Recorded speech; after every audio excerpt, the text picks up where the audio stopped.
Alhamdulillahi Rabbil Alamin. Wassalatu wassalamu ala ashrafil mursalin Sayyidina wa habibina wa syafi'ina wa maulana Muhammadin sallallahu alaihi wa alihi wa sallam. Allahumma aslih ummata Muhammadin sallallahu alaihi wa sallam wa farrij an ummati Muhammadin sallallahu alaihi wa sallam warham ummata Muhammadin sallallahu alaihi wasallam wa anshur wahfaz wa ayyid nahdatul watan fil alamin bihaqqi Muhammadin sallallahu alaihi wasallam. Allah subhanahu wa ta'ala yang namanya thariqah itu satu kali pada surat Al-Jin, walau istaqamu ala thariqati la asqainahum ma'an ghadaqa. Padahal di zaman Rasulullah sallallahu alaihi wasallam tidak ada namanya orang berthariqat. Tidak ada orang berthariqat di zaman Rasulullah sallallahu alaihi wasallam. Thariqat itu dikenal setelah zaman tabi'in yang disponsori oleh Hasan Al-Basri rahimahullahu ta'ala anhu. Pelunggung ilmu Syekh Hasan Al-Basri ini untuk menunjukkan ketawaduannya kepada Allah subhanahu wa ta'ala, ketawaduannya kepada manusia, 40 tahun tidak pernah melihat langit. 40 tahun tidak pernah melihat langit, berarti petanda setahun di nongak. Dari sana thariqah di murid-murid beliau itu baru dikenal yang namanya thariqah. Oleh sebab itu jamaah sekalian, hafizani wa irhamallah, yang dikenal di zaman Rasulullah itu adalah sabil, jalan menuju Allah subhanahu wa ta'ala, dikenal dengan jalan sabilillah.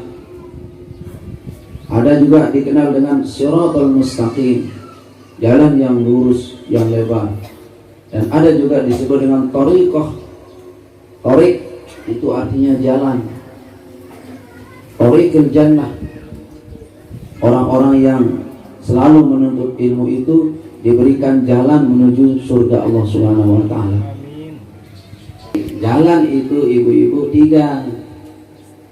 Pertama, jalan menuju Allah itu diistilahkan dengan nama 3. Pertama, sabilillah. Yang kedua, thariqah. Yang ketiga adalah siratal mustaqim. Di sini pada pertemuan ini yang tidak memperpanjang istilah-istilah ini, cuma yang jelaskan sedikit saja. Kalau siratal mustaqim yang kita minta di Al-Quran surah Fatihah, bilang waktu belum berbahasa mengatakan ihdinas siratal mustaqim. Itu artinya tunjukilah kami, bukan tunjukilah ya, antarkanlah kami. Kalau dari segi lughah gramatika Arabnya itu kita artikan antarlah kami menuju jalan yang lebar. Siratal mustaqim itu jamaah sekalian artinya jalan yang lebar, lurus. Lamun bahasa pelungguh makin jalan tol, di narak kancan ke Said pire pun kancan dia lampak.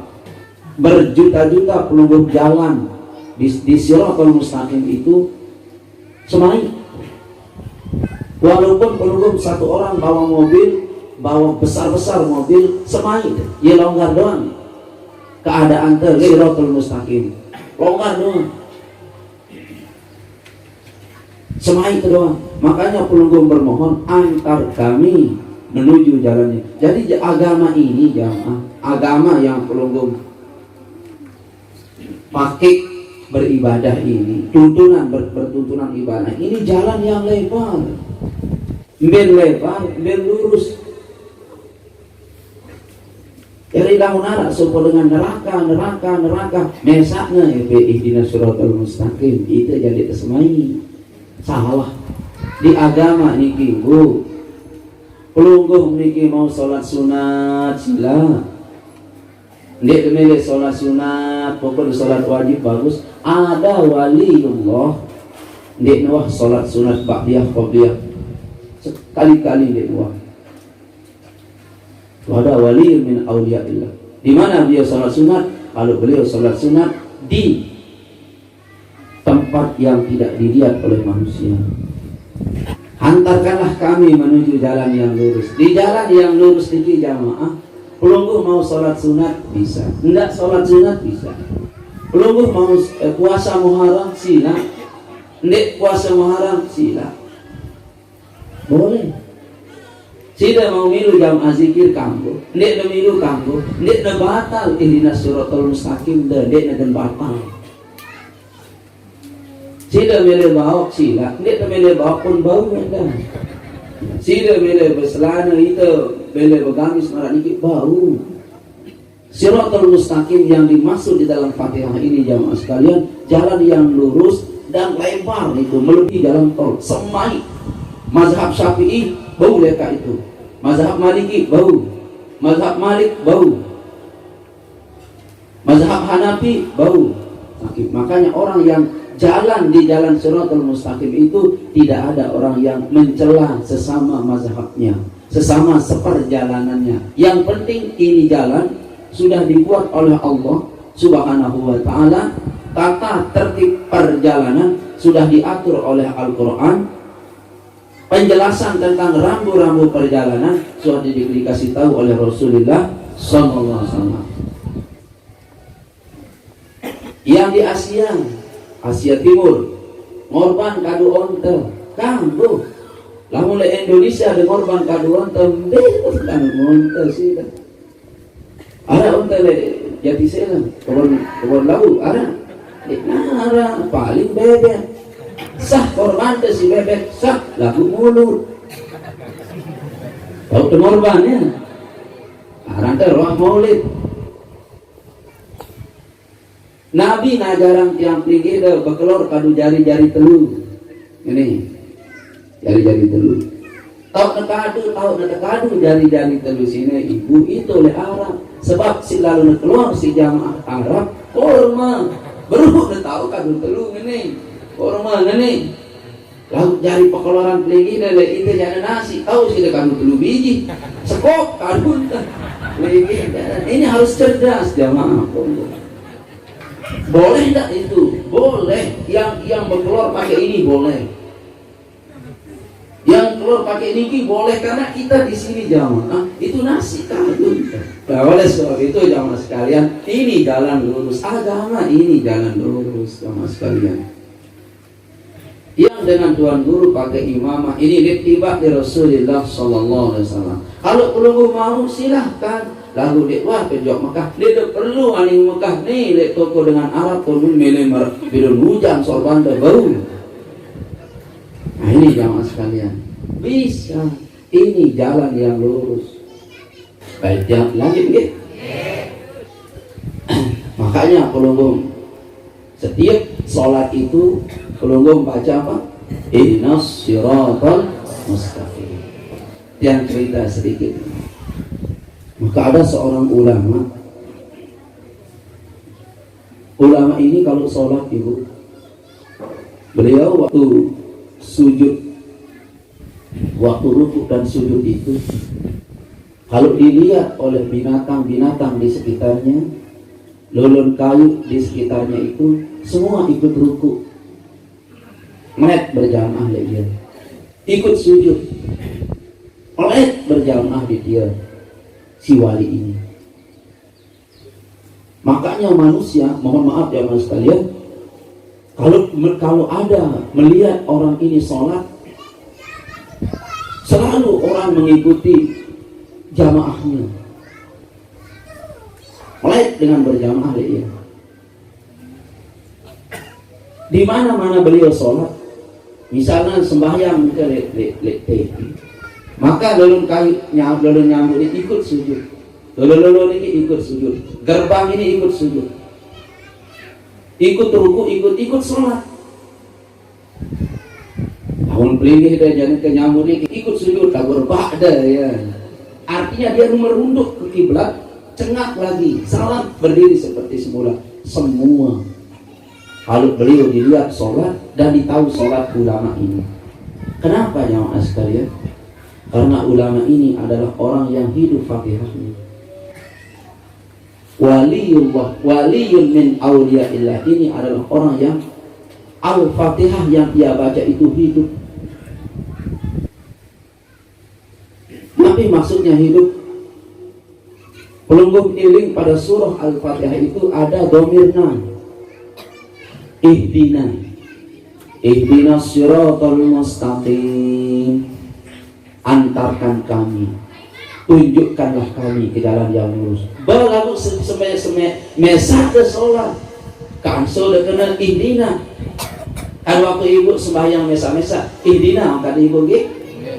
Belum kalau baca Al-Fatihah itu pakai domirna, ihdinas siratal mustaqim, maknanya tunjukilah kami jalan lurus. Sementara ibu-ibu waktu sholat sendirian, kenapa? Belum bilang kami.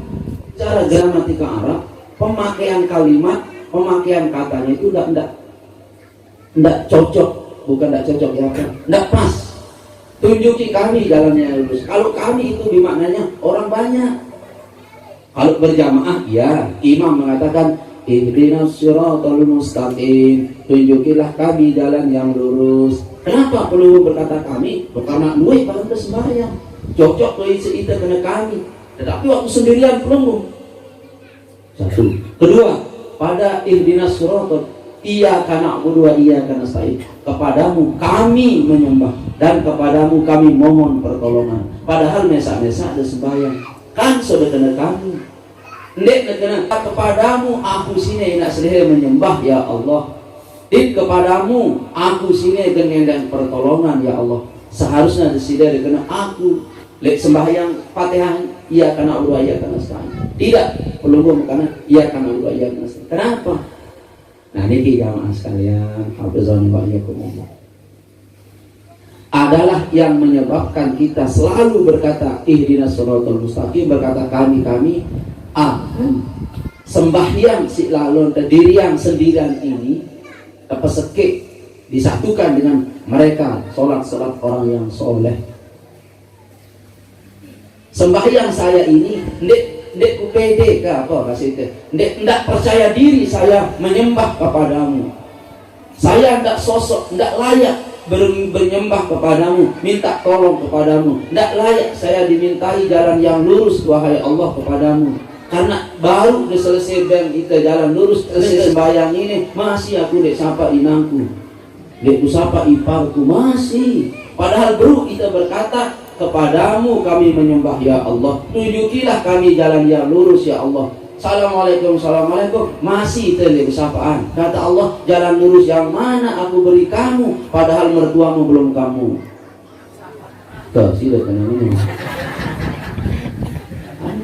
Makanya dia cocok sebenarnya.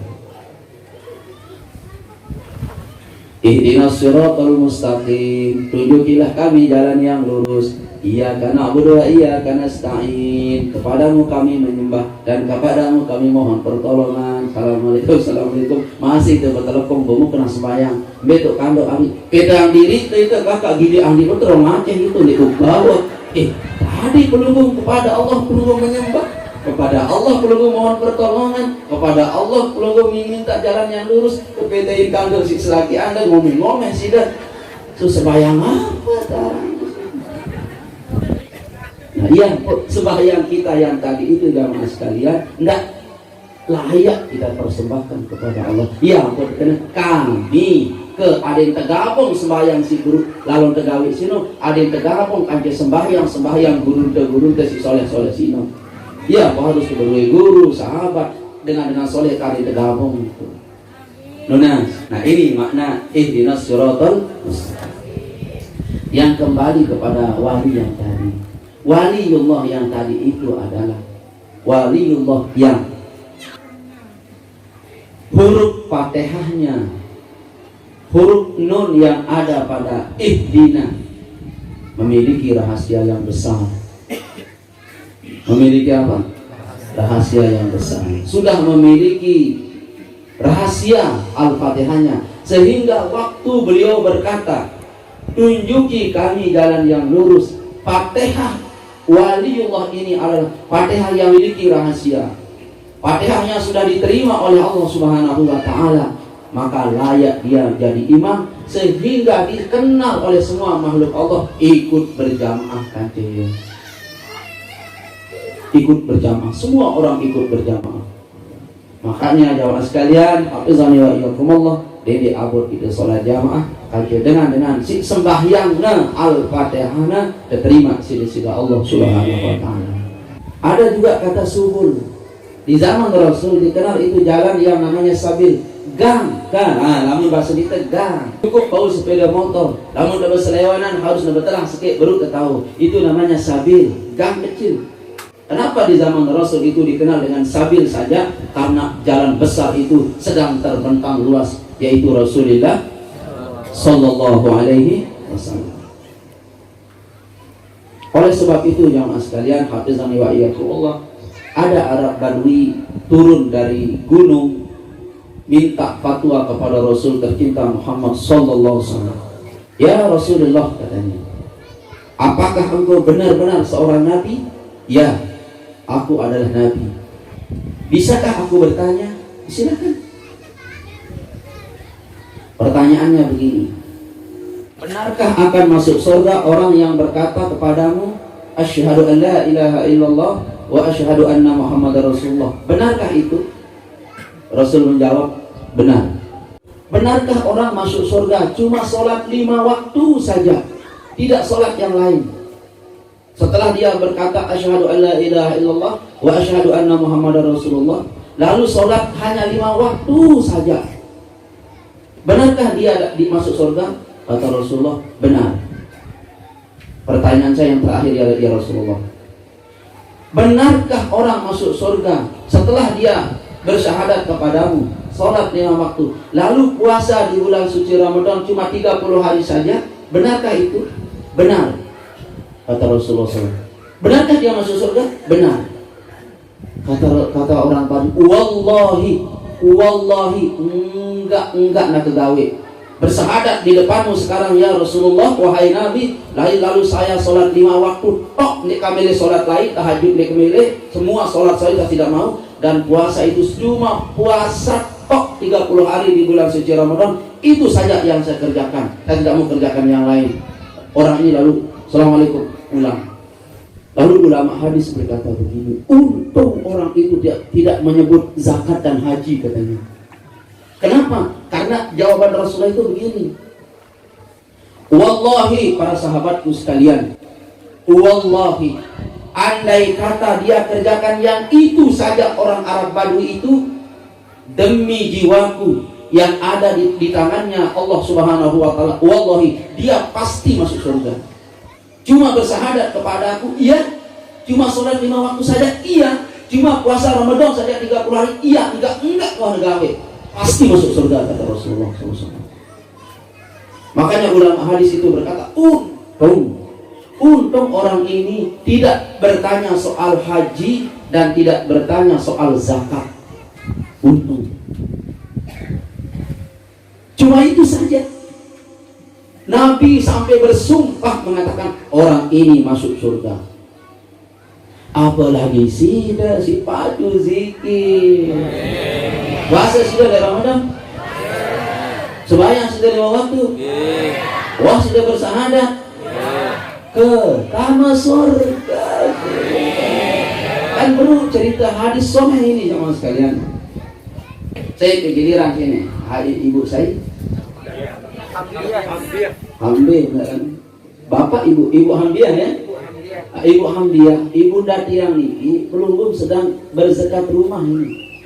Rumah itu zakatnya adalah dihadiri oleh tamu. Tetapi tuan rumah dia ada baju. Senang ibu Hamdiah. Berarti si tuan rumah ini sedang berzakat rumahnya. Ibu, rumah punya zakat, harta punya zakat, tubuh ini punya zakat, bu. Berdua yang zakat tubuh. 2 rakaat sholat di sholat 2 itu zakat tubuh itu. Uat, kolang, darah ada boleh zakat. Tetapi untung sahabat tadi tidak bertanya soal zakat dan haji. Ke bawah penyadat di sida Nabi, di sida Allah Ta'ala, sembahyang sida 5 waktu, berterus puasa sida Ramadan tolong dasi jelo gawa surga wa. Kebetulan jok petehan ini. Orang ini namanya apa? Namanya orang yang dianugerahi oleh Allah Subhanahu wa Ta'ala rahasia Fatihah. Dan orang ini, jamaah sekalian, yang bertanya kepada Rasulullah SAW ini namanya orang yang menafaki sabilillah, subulus salam. Enggak lalu gawe sembahyang 5 waktu, puasa 3 di bulan suci Ramadan, dan bersahadat kepada Rasulullah SAW. Nabi pun bersumpah, wallahi dia masuk surga orang itu. 3. Nomor 3 nih, tariqah. Nah ini tariqah. Walau istaqamu ala tariqati la asqainahum ma'an ghadaqa. Seandainya saja walau istaqamu, dia istiqomah ala tariqati, terhadap satu jalan. Nah, ini istilah jalan lagi ini. Jalan apa jamaah sekalian? Jalan iman. Jalan yang menuju keimanan. Mohon maaf jamaah sekalian, hafizani wa iyyakumullah, kemarin pada malam Sabtu itu yang menyinggung masalah keimanan. Iman itu perkara yang sangat ajaib. Iman itu perkara yang sangat luar biasa sekali. Makanya yang sampaikan pada malam Sabtu yang kemarin itu ayat yang sangat luar biasa. Ya ayyuhalladzina amanu in tansurullaha yansurkum. Wahai orang-orang beriman, jika kamu menolong agama Allah, yansurkum, kamu akan ditolong oleh Allah. Wa yusabbit aqdamakum. Ini Allah akan mengukuhkan kedudukan kita. Dan orang-orang kafir, wallazina kafaru pataksan lahum. Ini juga orang-orang kafir disinggung di ayat setelahnya. Wallazina kafaru pataksan lahum. Adapun orang-orang kafir itu modelnya pataksan lahum, dikasih celaka. Orang kafir itu dikasih celaka. Yang kedua juga wa adalla a'malahum, dihapus amalnya. Itu orang kafir. Kenapa Allah Subhanahu wa Ta'ala beberkan, jejerkan, apa bahasa itu? Perjelas. Ini persoalan orang beriman dan ini persoalan orang kafir, supaya peluru sami tidak masuk di jalan orang-orang kafir. Kita istiqomah di jalan orang-orang beriman. Sedikit yang memperdalam ayat, perjelas sedikit ayat ini. Ya ayyuhalladzina amanu, wahai orang-orang beriman. Belum beriman ke? In tansurullah, kalau kamu menolong agama Allah. Sering yang ajukan pertanyaan, perlukah agama Allah ini ditolong? Tidak perlu jemaah. Kenapa? Orang yang memiliki agama, yang menurunkan agama ini kan maha kuat. Maha kuat. Ada satu ayat juga jemaah sekalian, wahai Nabi, wahai Rasulullah SAW, andai kata aku berkeinginan membuat semua orang di dunia ini Islam, aku bisa, kata Allah. Mampu, tetapi ya sida Allah Ta'ala selapu dengan Islam, mampu. Tetapi Allah berfirman, tetapi aku tidak mau, kata Allah. Rupa-rupanya Allah tidak mau membuat semua orang beriman. Kenapa tidak mau? Karena Allah menginginkan pelungguh niki berdua pilihan. Alat yang dipilih, mohon maaf, yang dipilih sudah ada. Amanu wa kafaru. Alat untuk memilih ada, yaitu akal. Ya, akal. 2, alat kita memilih adalah Al-Quran. 3, juru ajar agar pandai memilih adalah tuan guru, ustaz, ulama, tabi'in, sahabat Rasulullah SAW. Lengkap kan? Lengkap enggak? Kamu lengkap. Ini yang kita pilih jelas. Cara kita memilih jelas. Alat untuk memilih jelas. Bodoh sekali kita kalau memilih kafir, bodoh sekali. Nah di sini Allah, itu yang Allah inginkan. Nah ulungum sekarang apa yang ulungum pilih jamaah? Amanu. Apa yang pilih? Amanu. Kalau sudah amanu, kita pilih bersama-sama. Ada janji kedua Allah. Apa janji kedua? Intang surullah. Kalau kamu menolong agama Allah, yang surkum, Allah akan menolong pelulusanmu. Dan tidak ada sejarah dari Rasulullah SAW. Tidak ada sejarah dari Rasulullah SAW kepada sahabat-sahabatnya yang Allah kecewakan hidupnya lamun tolong agama Allah. Dek nara be modelnya, dek nara ceritanya dengan bersedekah sino bangkrut. Waktu dia bersedekah, dia sedang menolong agama Allah. Dek nara ceritanya para ulama-ulama itu direndahkan, dilecehkan. Kenapa? Para ulama itu menolong agama Allah. Denara ceritanya panitia pengajian, panitia pembangunan madrasah, gen ke pusat, jual sandak kebon bangketnya, si ngebangun madrasah, lalu menjadi orang miskin semiskin-miskinnya. Tidak ada, karena dia menolong agama Allah. Pokoknya semua orang menolong agama Allah itu jamaah sekalian. Nek narak sejarah, wah nulis orang itu celaka, orang itu bangkrut, dan orang itu sial. Enggak ada. Enggak ada itu jamaah sekalian. Belum baca sejarah, nek narak ahli zikir miskin, nek narak kanggok si belaka ukurannya. Enggak ada. Justru orang-orang yang ahli zikir itu hebat. Ahli zikir itu hebat. Dikasih dunia enggak mau. Orang-orang ahli zikir itu siapa? Orang-orang ahli zikir adalah orang yang intang surullah, orang-orang yang menolong agama Allah. Belum sampai ini sedang menolong agama Allah. Nunas sedang menolong agama Allah. Kita sedang tolong agama Allah. Angkat dendek girang kecewa, lamun udah tolong agama Allah. Kalau pelungguh selalu kecewa menolong agama Allah, Allah pun tolak pertolongan pelungguh. Kalimat intang surullah itu pun Allah tolak. Kecewa. Jangan bikin Allah kecewa kalau pelungguh menjadi orang-orang yang grup penolong agama Allah.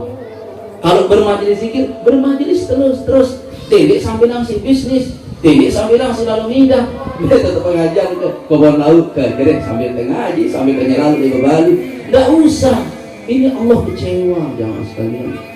Lunas, Allah kecewa. Makanya kalau pelungguh tidak dikecewakan oleh Allah, intan surullah yang surukum wa yusabbit aqdamakum.